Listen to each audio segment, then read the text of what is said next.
একটা মুখরুচি গুলা রুটি করব। টক দই ফাটিয়ে রেখেছিলাম, ময়দার মধ্যে দিয়ে দিলাম।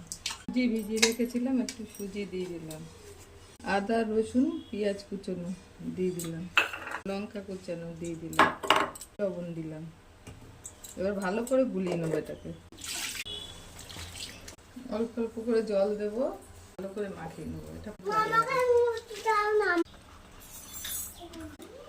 গুলানো হয়ে গেছে, গরম হয়ে গেছে। একটু তেল দিলাম, তেলটা ছিটিয়ে গরম হয়ে